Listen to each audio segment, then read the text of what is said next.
Okay students, now we'll study about shear stress. Next topic on second module is shear stress. Now here you can see a bar which is subject to a direct shearing force. The direct shearing force acting here is capital Q. That is how we can say it is direct shearing force. It is the force parallel to the cross section of the bar. The force acting parallel to the cross section of the bar is known as a direct shearing force capital Q. Okay.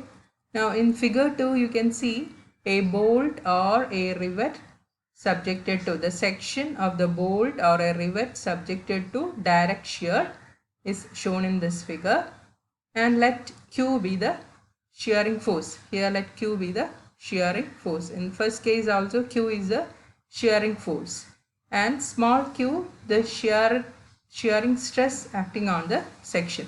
Let small q be the shearing stress acting on the section of this rivet or bolt and the section of this bar. Then what is our usual assumptions? You can see here Q is acting, R will be the reacting force. Now in this bolt the shearing force is Q and there will be reacting force R acting across the section. Now our usual assumption that the stresses are uniform, we will get the equation that capital R is equal to, if small q is the unit stress, integral of small q into capital dA, q into dA, which is equal to small q into integral of dA, which is equal to small q into capital A. So what is the equilibrium condition here? Here the equilibrium condition is Q should be equal to R. In the case of this rivet also the equilibrium condition is Q should be equal to R. So we can write the equilibrium condition is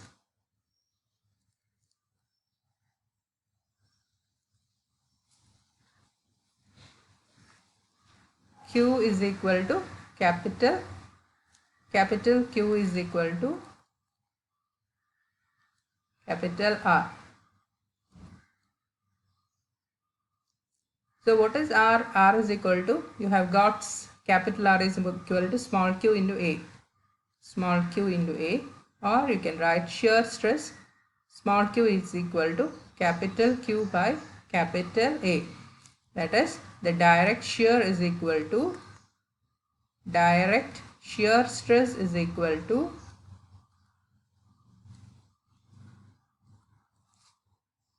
shearing force per unit area. Shearing force per unit area. Okay. So we have studied about shear stress. Now what is direct shear? Now here you can see a bar subjected to a shearing force Q. That is, what is the meaning of shearing force? A force parallel to the cross section of this bar. Now as a result of this shearing force Q, there will be a reaction. Let that reaction be R.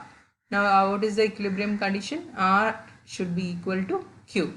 Now you consider this rivet or a bolt subjected to a direct shearing force capital Q.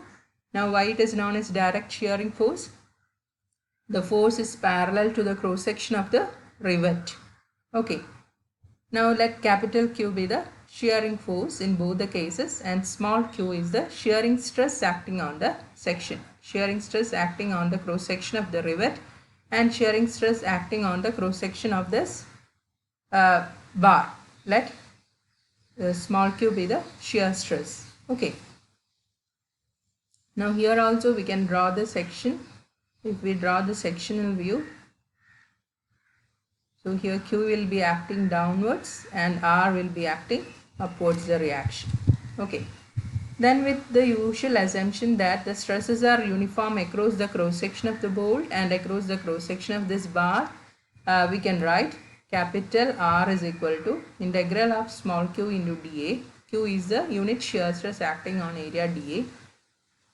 Now q will be constant, small q into integral of dA, q into A. So for equilibrium condition you have q is equal to R.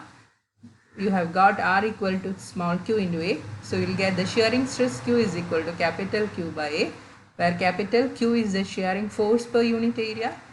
And this Q, capital Q by A, is the shearing force per unit area, and small q is the direct shear stress. So you have got the direct shear stress is equal to shearing force per unit area. Okay.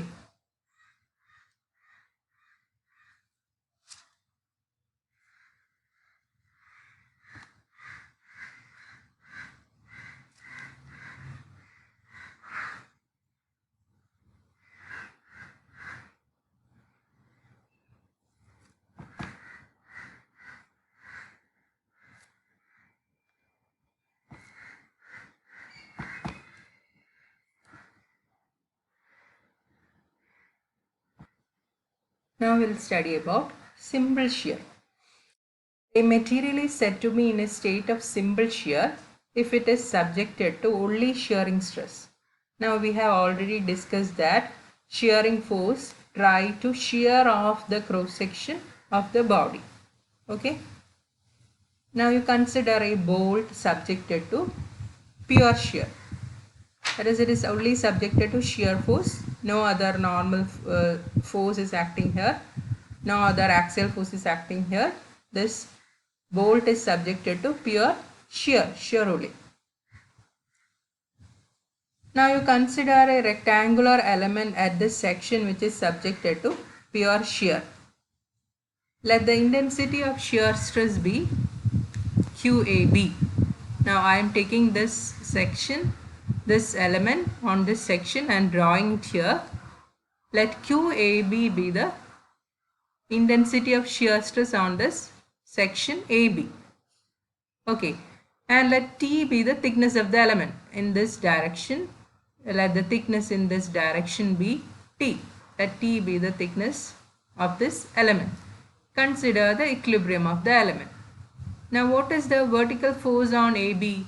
What is the vertical force on AB? Let Q be the intensity of shear stress and T is the thickness of the element.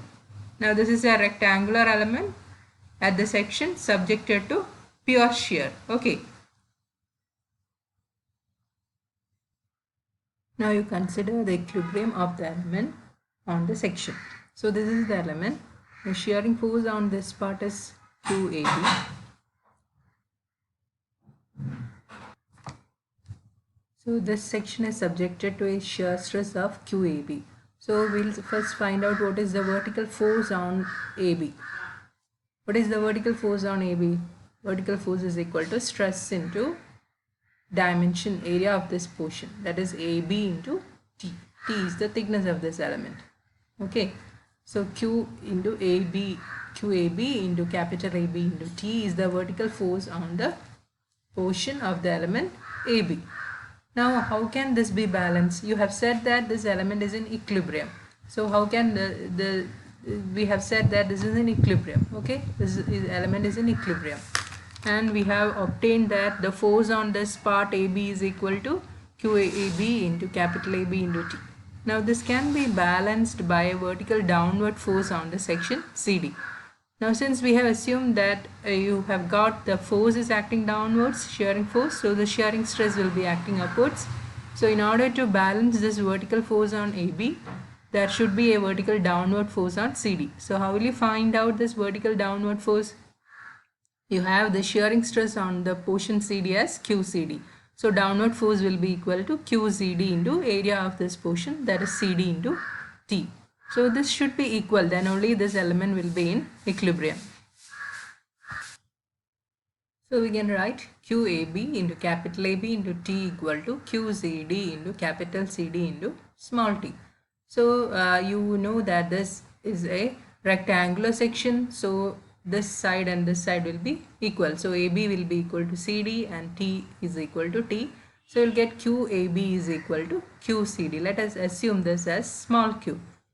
Now QAB and QCD are separated by its distance, isn't it? This much distance, AD. So these are equal and opposite. QAB and QCD are equal and opposite but separated by a distance. So this will constitute a couple. Now what will be the magnitude of the couple? Is any one of the force into distance between the two forces. So what is the force? Small q into AB into T into distance between the forces is AD.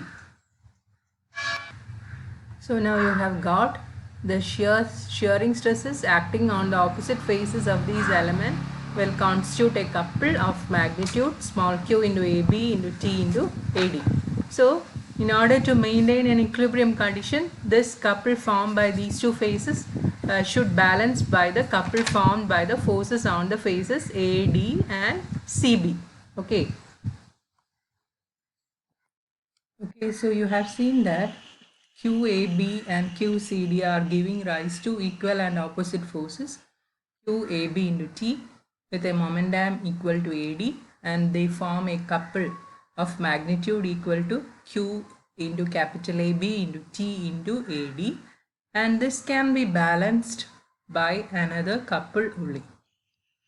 Okay, so QBC and QAD, that is QBC and QAD, should form an equal and opposite couple.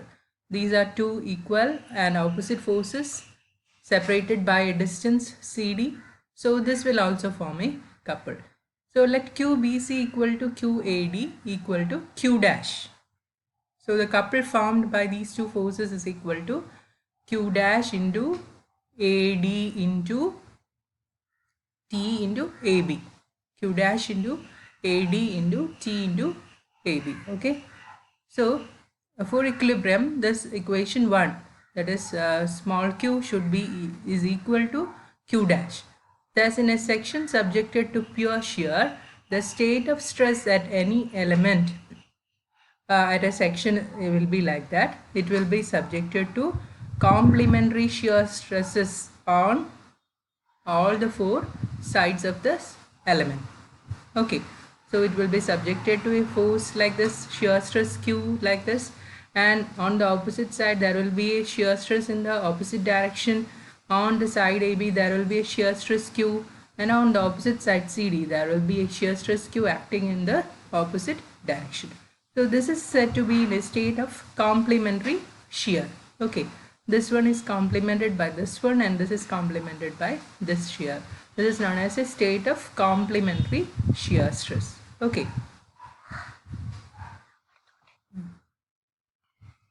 So we have seen that the couple formed by these forces will be equal, and hence you will get Q is equal to Q dash. That is, if a section is subjected to pure shear, that is, a material is said to be in a state of simple shear or pure shear if it is subjected to only shearing stress. Then the state of stress at any element of the section will be like this, and this is known as a state of complementary shear. Okay. Now we'll find out the state of stress at 45° to shearing direction. This is of engineering interest. So you consider a square element. Earlier we have considered a rectangular element. Consider a square element subjected to simple shear.